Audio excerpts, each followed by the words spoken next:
bakunzi b'urubuga rwacu rwa YouTube amakuru mpamo, mbanje kubasuhuza no kubifuriza icyumweru cyiza. Mbifurije gutangira icyumweru mu mahoro ndetse no mu munezero.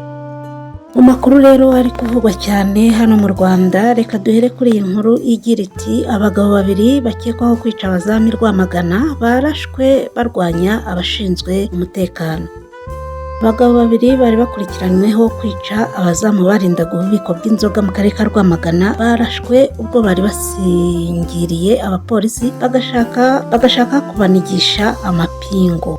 Aba bagabo barashwe mu rukera rwo kuri uyu wa mbere ubwo barwanyaga inzego z'umutekano. Bari bagiye kwerekana bimwe mu bikoresho bibye n'ibyo bakoresheje bica abo bazamu. Byabereye mu karere ka Rwamagana mu murenge wa Muyumbu mu kagari ka Nyarukombe mu mudugudu wa Marembo. Mu mpera za Nyakanga abo bagabo bashinjwa ko aribo bagize uruhare mu kwica Mudaheranwa Venuste na Bizimana Mark, bombi barabazamu b'ububiko bw'inzoga. Bivugwa ko bagiye ku bubiko bw'aho Mudaheranwa na Bizimana bacungaga umutekano bakabica bakoresheje imigozi n'ibyuma, barangiza bagatwara bimwe mu bikoresho byari biri muri ubwo bubiko.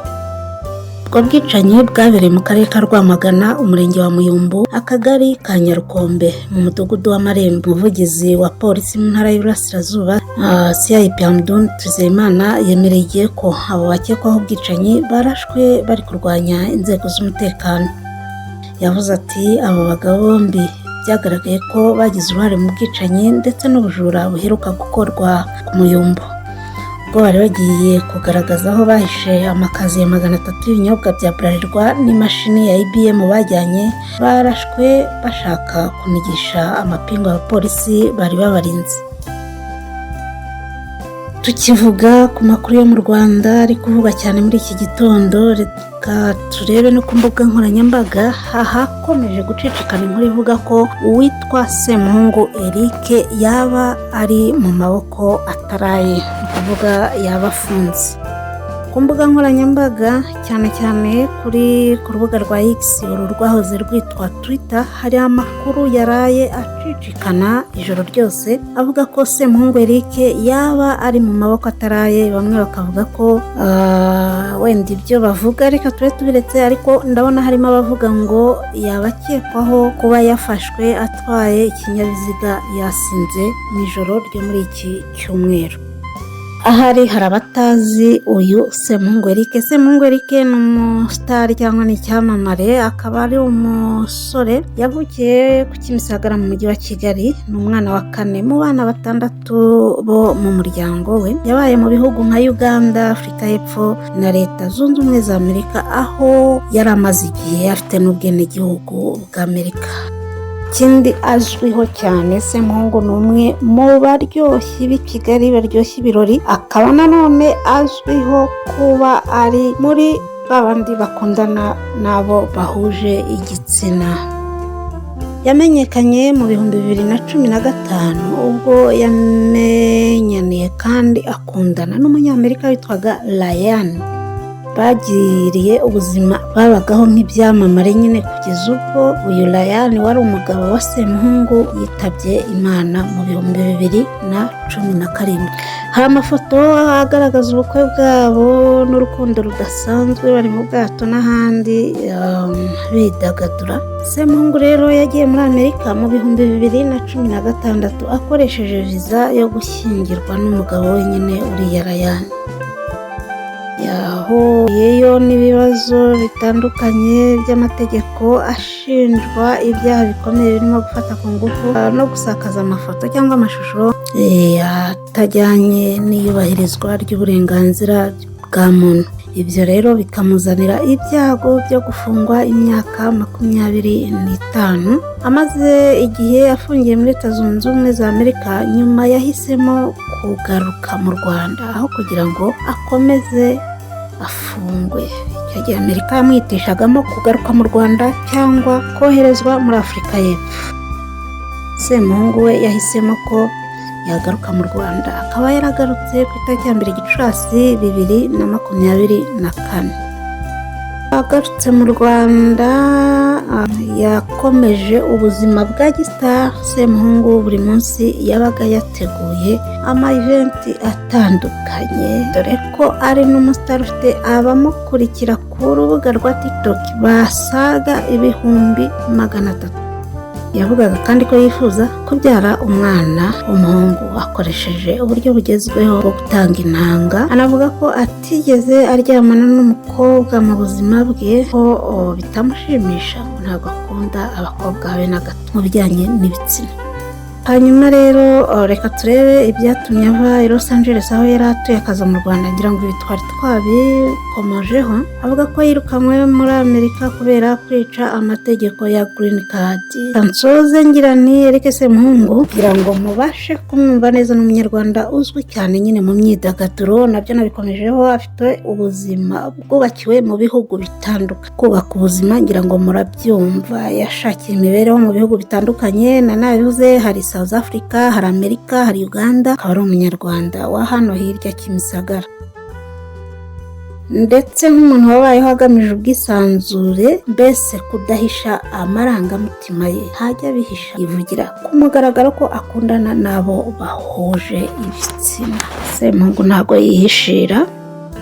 Rero biravugwa ko ari mu maboko ataraye. Bamwe bakavuga ko akekwaho gufata ku ngufu, abandi bakavuga ko akekwaho gutwara ikinyabiziga, imodoka yasinze. Mu minsi ishize ngira ngo abamukurikira cyane ku mbuga nkoranyambaga ze, yari arimo celebratinga ko yabonye permis yo mu Rwanda.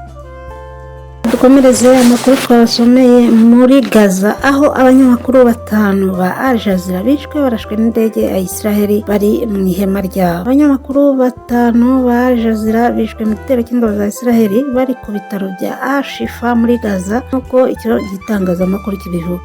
Abanyamakuru Anas Al-Sharif na Muhammad Karik hamwe n'abafata amashusho cameraman Ibrahim Zahir, Mohamed Far na Mohamed Aliwa bari mu ihema ry'abanyamakuru. Ubwicanyi bugambiriwe bwabaye ku Cyumweru, bwari ikindi gitero cy'ubugome cyateguwe ku bwisanzure bw'itangazamakuru, niko Al Jazeera yavuze mu itangazo. Nyuma gato y'icyo gitero, igisirikare cya Israel cyemeje ko cyarashe kigamije Anas Al-Shashi, kivuga ko yakoze n'umukuru w'ishami ry'iterabwoba rya Hamas. Abantu 7 bose hamwe nibo baguye muri icyo gitero, nk'uko Al Jazeera ibivuga. Mbere yari yabanje kuvuga ko abakozi bayo 4 aribo bishwe, nyuma y'amasaha ivuga ko ari 5. Mohamed Mawad, umuyobozi w'amakuru w'iki kinyamakuru, yabwiye BBC News ko Anas Al-Sharif ari umunyamakuru wari ijwi ryonyine rituma isi imenya ibirimo kubera muri Gaza. Muri intambara, Israel ntabwo yigeze yemerera abanyamakuru bo mu mahanga kugera muri Gaza ngo bakore. Al Jazeera rero ihamya ko uyu munyamakuru wayo ntaho yarahuriye na politike, yari ijwi gusa ryoroshye tumenye isi imenya ibiri kubera muri Gaza. Ibinyamakuru rero byo mu mahanga Israel yarabikumiriye, ntabwo yemeraga ko bijya, nta nubwo yemera ko bijya gutara amakuru kubibera muri Gaza. Muwadi yabwiye BBC News ati barashwe bari mu ihema ryabo, ntabwo bari gutara amakuru ku rugamba. Ukuri nuko Israel ishaka gucecekesha amakuru y'ikinyamakuru icyo ari cyo cyose akorwa n'abari imbere muri Gaza. Yongeraho ati iki ni ikintu ntigeze mbona muri iki gihe gishya cy'amateka. Anas Al-Sharif wari ufite imyaka 28, bisa naho hari ibyo yatangaje ku rubuga rwa X mbere y'uko araswa, aburira ibitero bishya byo mu kirere bya Israel muri Gaza. Nyuma y'icyo gitero ku banyamakuru, mu mashusho ateye ubwoba BBC yabafashije kugenzura ikayemeza, abagabo baboneka bateruye imirambo y'abari bamaze kwicwa.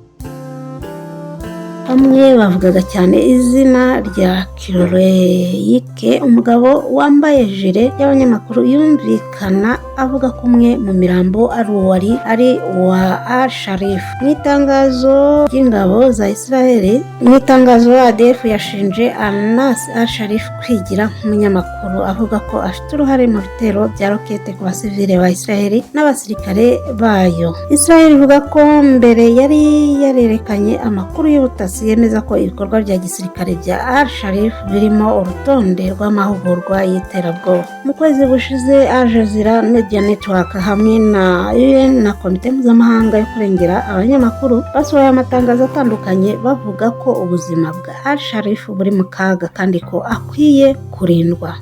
Greenberg, umukuru w'ishyirahamwe ry'abanyamakuru mpuzamahanga, yabwiye BBC ko abategetsi ba Israel bananiwe kwerekana ibimenyetso abanyamakuru bishwe ari abaterabwoba. Jodia yavuze ati ibi ni ibintu twagiye tubona kuri Israel, si muri iyi ntambara gusa, no mu myaka za 90 yabanje, aho umunyamakuru nyawe yicwa n'ingabo za Israel maze Israel ikavuga ko yari umuterabwoba, ariko bakagaragaza ibimenyetso bike cyane bibihamya. Ubu ntabwo ari ubwa mbere ingabo za Israel zishe abanyamakuru ba Jazira muri Gaza, ikavuga ko bakorana na Hamas. Muri Kanama umwaka ushize, Ismail Al-Garouf yishwe n'igisasu cy'indege y'intambara yicaye mu modoka ye. Amashusho ateye ubwoba yagaragaje umubiri we washwanyaguritse. Cameraman Rami Al-Rif hamwe n'umwana w'umuhungu witiraga nabo bahise bapfa. Ingabo za Israel zivuga ko Al-Garouf yagize uruhare mu gitero cya Hamas muri Israel cya tariki ya 7 Ukwakira mu 2023, icyo Al Jazeera yamaganye. Ishyirahamwe mpuzamahanga ry'abanyamakuru bivuga ko abanyamakuru 186 bamaze kwicwa kuva Israel yagaba ibitero muri Gaza mu Kwakira 2023. Ku banyamakuru bakiri muri Gaza ibintu byifashe nabi cyane, uretse ibitero by'indege hari n'inzara kubera kubura ibiribwa. Mu kwezi gushize, BBC hamwe n'ibiro ntaramakuru Reuters na AFP basohoye itangazo rihuriweho rivuga impungenge zikomeye ku banyamakuru bari muri Gaza ko batakibasha kubona ibyo kurya bo n'imiryango yabo. Abanyamakuru bikorera BBC igenderaho mu kubona amakuru yo muri Gaza bavuga ko kenshi bamara iminsi ntacyo bashyize mu nda, ndetse umwe yituye hasi mu gihe cyo gufata amashusho. Imiryango irenga 100 ifasha ishinze Israel kubuza inkunga y'ibiribwa yinjira muri Gaza. Israel ivuga ko iyo miryango irimo gufasha icengezamatwara rya Hamas. Israel yatangije ibitero muri Gaza byo kwihimura icya Hamas cyo ku itariki ya 7 Ukwakira gushize, aho abantu 1200 bishwe, abandi 250 bagashimutwa. Abantu barenga 61,000 bamaze kwicwa muri Gaza kuva Israel yatangira kwihimura, nk'uko Minisiteri y'Ubuzima ya Hamas ibivuga.